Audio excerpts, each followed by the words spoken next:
Let's go live to Newcastle and speak to our reporter, Keith Downey, who's there for us. Morning, Keith. So, what happened at Isak's house last night? Oh, I think we'd all like to know the answer to that question. And look, we'll be endeavouring to find out how that meeting ended. But two of the club's directors, Jamie Rubin, who's been at the forefront of Newcastle's transfer business this summer, and also Jacobo Solis from the PIF, visited Alexander Isak yesterday in the build-up to kick-off. To discuss the situation, of course, that has surrounded him for the majority of the summer. As we know, Alexander Isak training away from the group. He refused to play against Liverpool last night, who, of course, as we know, are trying to sign him.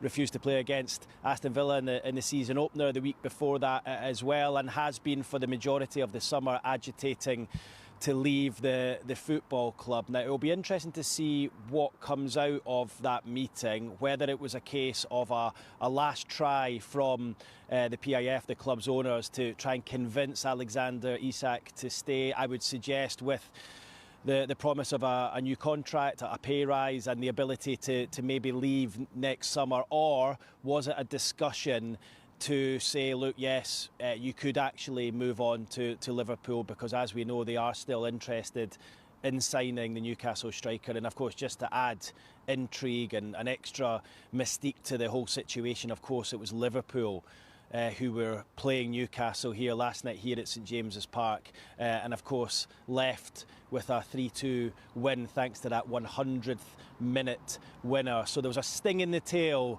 for Newcastle United last night. Will there be a sting in the tail with this Alexander Isak situation? I still don't think it's written in stone as to whether the Swedish striker will remain or leave. But of course, if he was to leave for Liverpool between now and Monday's deadline, it would be for a Premier League transfer record, and Newcastle working furiously in the background to try and line up a couple of replacements. But that has been the case, of course, for a number of weeks now. Hard question to answer this, Keith, but how do you expect things to unfold then over the next 6 days? Yeah, well, look, I think the best way to explain it is plates are spinning at the moment. That has been the case for some time. Look, we knew that Newcastle have tried to bring in a couple of replacements for Alexander Isak to allow him to move to Liverpool. They came so close for Benjamin Sesko, who opted for Manchester United. They came so close for Hugo Ekitike, who, of course, ironically scored here at St James's Park for Liverpool last night in that 3-2 win. But they're spinning plates, they're trying to bring in replacements. I still believe that if Newcastle manage to bring in 2 replacements, he will be allowed to go. But there is a feeling from certain elements from within the club, certain people from in the club, that they would love Alexander Isak to stay, none more so than the manager Eddie Howe, who has gone on record as to say he would love to have him at his disposal. But he did, after the match, Eddie Howe last night, essentially plead for a bit of clarity on this situation, because it's dragged on for so long, and it's certainly overshadowed the build-up to tonight's match against Liverpool. So look, as we've been saying for a number of weeks, Newcastle trying to sign Yoane Wissa from Brentford. There is still hope that a deal can be struck there, but of course I've had 2 offers turned down. The first for £25 million last month, then the second just over a week ago for £40 million. I feel that's Newcastle's limit. It'll be interesting to see if the 2 clubs come back together to try and get a deal done, with Brentford actively in the background looking for a striker of their own.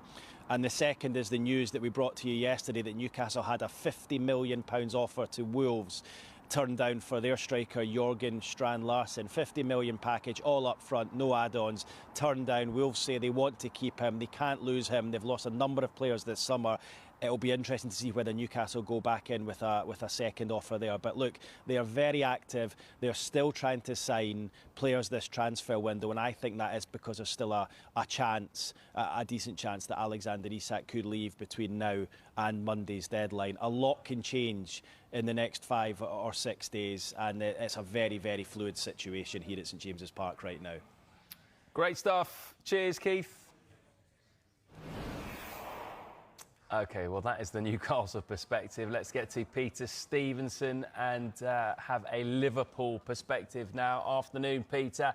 Now that the game has gone between the two sides at St James's Park, is there an expectation that Liverpool will bid for Isak once again? I think that was almost the theory at the start of the week, and as you say, getting last night's game out of the way with that really hostile reception for Liverpool and rubbing salt into the wound by actually walking away with a dramatic 100th minute winner and all 3 points just would have satisfied Liverpool no end. But as you say, today, letting the dust settle and assessing where things are, they will have picked up, I'm sure, on that meeting between Isak and his and the club's hierarchy yesterday.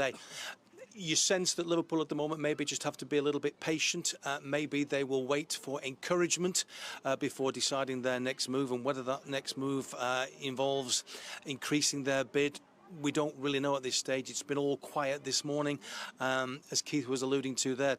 There's only a few days left. There's a lot of potentials. There's a domino effect possible there if everything falls into place. But the bottom line is, it would appear from the Merseyside point of view that Newcastle are digging in their heels and trying everything they can to persuade Isak to stay. Eddie Howe saying last night as well that he wanted the players that really wanted to play at the club to stay there, that those were the type of players that he wanted. So you can sense that sort of desperation from the Newcastle end, especially with their injuries last night and their suspension that they picked up. So Liverpool at the moment, I think, content to play the waiting game and really waiting for information from that meeting. That would appear to be key to how this long-running saga that's dominated the summer, how it will eventually pan out. So is it Isak or bust for Liverpool now, or have they got other targets as well?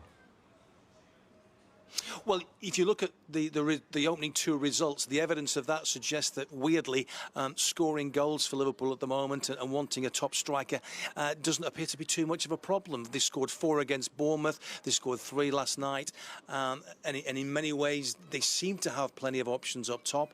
I think a lot of their supporters, if you ask them, will express great concern about the way things are at the back. And certainly Konate has looked really unsure and unsteady for the opening 2 games. They've conceded 2 goals in both those opening games, and they didn't concede 2 goals in a Premier League game last season until the end of October. So that's an indication maybe about how potentially wobbly their back four is at the moment. And you've only got to look at Van Dijk last night. He walked away with some serious stud marks down his Achilles. If that had been worse and we were looking at Van Dijk missing games, then again you see the fragility of that back four. So Mark Gay's long been talked about as a possible replacement. I'm sure on the evidence maybe of last night, Liverpool might be again looking at that and might be thinking it's the back four that needs sorting out. Certainly we've still got plenty of options up top, and not the least, we've still got a bright little 16-year-old who can come on and score goals for fun when he wants to, even in the dying minutes of a big game. So at the moment, all quiet. I think it's a patient waiting game, but it could spark into life, I think, at any minute. All right, let's get back to Isak then, Jeff. And from Newcastle's point of view, surely they can't allow him to leave with little prospect of getting a suitable replacement in. Yeah, it depends how last night's talks went with the ownership group. Time is ticking now. I feel like it's getting later and later, and for them to get people in to replace him, it's difficult. Like we said earlier, they haven't even replaced Wilson yet. Yeah. And then if they're going to lose Isak as well, it's a bit of a sticky situation for them, and with it dragging on for weeks and months, obviously the whole club want him to stay, and that seems to be the best decision for them. But I think ultimately it might come down to what was talked about yesterday. Yeah. Well, I wanted to come on to that. Actually, it's a bizarre situation, isn't it? A couple of co-owners going round to a player's house to try and convince, we presume, to try and convince him to stay. It might have been something else, but going round to his house. What can we read into that? Have you ever heard of that situation before with an owner going to a player's house? No, I don't think I've heard of that. No, reading into it, for me, it's because it's dragged on so long, it seemed messy. The whole vibe around it it's a little bit toxic. Depends what fan base you're looking at it from, but for them to step in and go to his house, it's like they're trying to show a strong hold and get him to stay at the club, because I think they see how much they really need him to stay now. Yeah.